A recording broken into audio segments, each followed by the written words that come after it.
Hello, everyone, and welcome back. Welcome back to Arsenal Fan TV America here, coming to you back from the Pacific Northwest, USA. Hey, listen, I know it's tough to be an Arsenal fan right now. We're all confused. We don't really know what's happening in the club. Results are not coming in as we like, and it's at a crucial time of the season. And I say that because, you get out of Christmas time, of course, a lot of games, there's many games are played, too many games played in a very short period of time. So you come out of this period and you will know the club that holds and have strength and depth, the club that, players don't affect that much, the club that can just go on and win a championship, right? Like the Premier League or the FA Cup gets decided now, or the, of course, the Carabao Cup, the League Cup also gets decided about now. So it's a crucial time for football, for soccer. And I know Arsenal fans right now, listen, what I really hate when I see Arsenal fans going at each other's. Again, I said that before. Everybody's entitled to their opinion. Some people are supporting the club for 30 some odd years, 40 years, 30 years. I mean, a substantial amount of time. And some are supporting the club for a month. Some are supporting the club for 10. So everyone's view has to be different. But I would, expect, because it's one club, right? We all are Arsenal, that we, don't go against each other's with this much hatred. I mean, you really, see Arsenal fans, somebody posts something or an opinion, and all of a sudden everyone else, just attacks them really in a manner that I don't think it will solve anything or get an opinion across. You have to, if you have an opinion, write it. A fan is posting something. I read it. Sometimes I like it. Sometimes I don't like it. And I don't have to react to it every time, right? Some of it are nonsense. Some of it are right. Some of it are wrong. But again, everyone would look at it in a different way. And it depends how long of a fan. So, hey, to make the long story short, Arsenal fans, do me a favor. Don't fight with each other's. You can, fight with other fans online. I don't encourage fighting at all. If you're a fan, just respect your club. Yes, you could be rigid and have an opinion and get in a heated conversation, but there's no reason to, go out of line, basically, right? But, hey, you shouldn't be, again, going against each other's, Arsenal fans, Don't call yourself, by the way, these guys that call themselves stadium fans. What makes you special? Because you go to the stadium? Matter of fact, the fan that doesn't go to the stadium, doesn't have that luxury or opportunity or privilege, right, is a stronger fan in my mind. I mean, they have a lot of football clubs around the world. And hey, to be honest right now, if anybody's joining a team, Arsenal is not a pick. They pick other teams to join if they're joining right now. But there's so many clubs. So for a fan to choose to be an Arsenal fan and they don't even go to the stadium or watch the team live ever, that's the strongest fan in my mind. Again, so please don't label yourselves so you can separate yourself and say yourself, hey, listen, we're stadium fans, or we're Arteta fans, or we're this fans. Stadium fans, Arteta fans, who are these people? We're Arsenal fans, yeah? So be an Arsenal fan, and those are the people I talk to, the people that are Arsenal fans, not someone else's fan that just attached to Arsenal. So we're going to go to our results because, of course, tomorrow we know we are facing the club that we dislike the most, the club that we don't think nothing of and don't like at all. We are going to be playing Tottenham Hotspur at the Emirates. So that is a positive. And I promise you this right now. If Mikel Arteta decides to play Thomas Partey, yes, he's that crucial. If he decides to play him, we will win that game. If he gets other ideas, you now know results speak for itself. If you start Jorginho, we will not win this game. So please don't do that. These are facts. Go and watch and see when Jorginho started, what he do with the ball, how many times he lost the ball, and that's the heart of your midfield. You put a captain armband on him. I don't know why, but it is what it is. As an Arsenal fan, we just have to live with those decisions that the manager take. But you can see now how people, even the people that say trust the process, are turning on Arteta. Because, listen, and yeah, I wanted to go to results, but I got to talk about that. $700 million is a lot of money. In this economy, in the past economy, in whatever economy, $700 million he spent, Mikel Arteta, over the years, the 5 years that he took, that he was at Arsenal.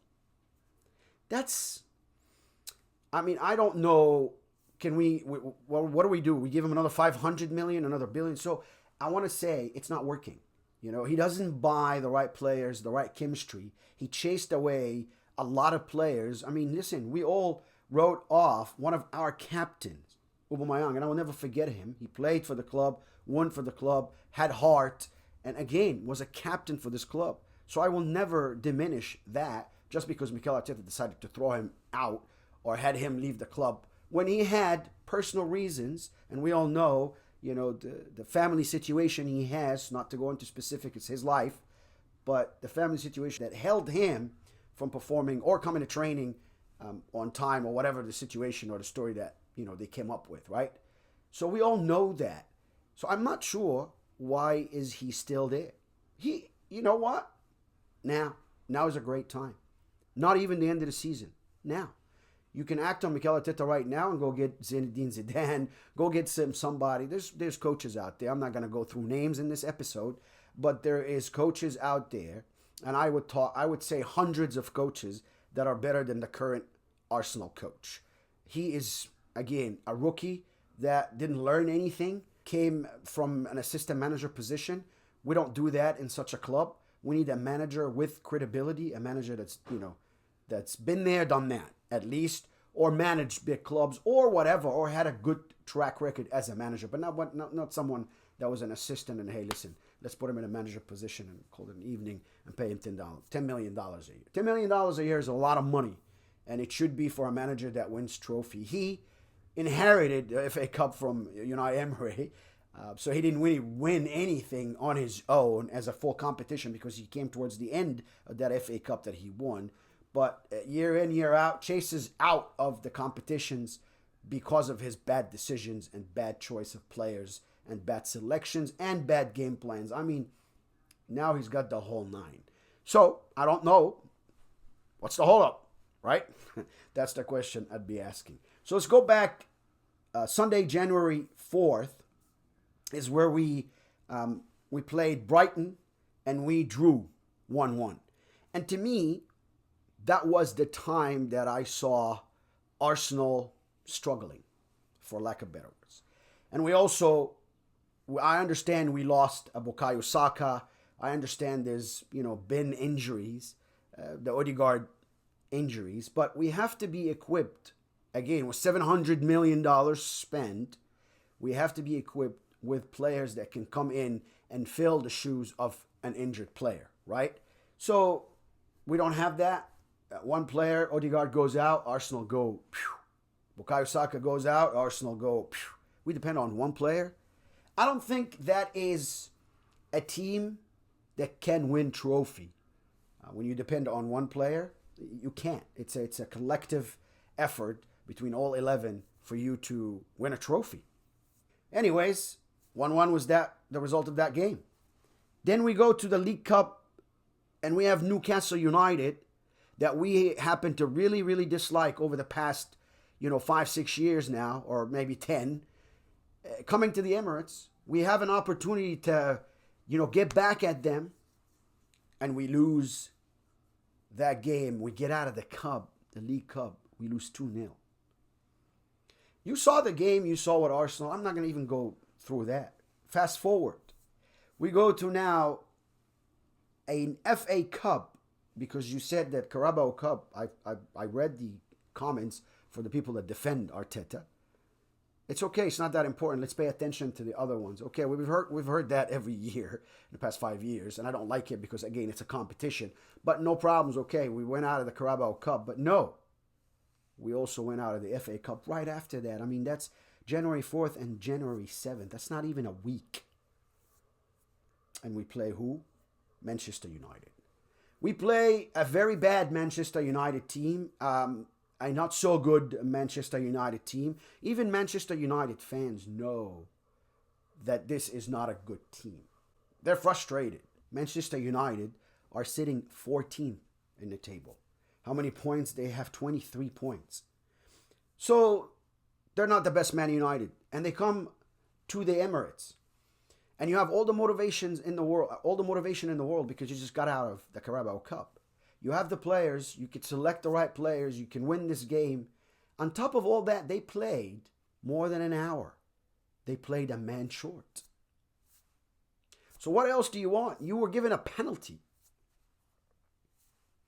It's everything wrong is really, you can relate back to bad decisions from Mikel Arteta. Absolutely. Absolutely. I am not sure what was happening with Kai Havertz. Why would he take that penalty if he just came back from some time out? He didn't look right. He didn't look confident. So as a manager, you have to make that decision right there on the fly. You have to be experienced enough to know that this is not the player to take that penalty. But, again, decision after decision after decision. So, we go back to games we recently played, right? So that was the FA Cup. That was Manchester United. We go to penalties, and we get out of the cup. Again, we played over 1 hour. They played 10. We played 11. So that, to me, that's something else. That is something else. That you play a player up at your own house, FA Cup, and you lose. I don't have that in me, or you don't score.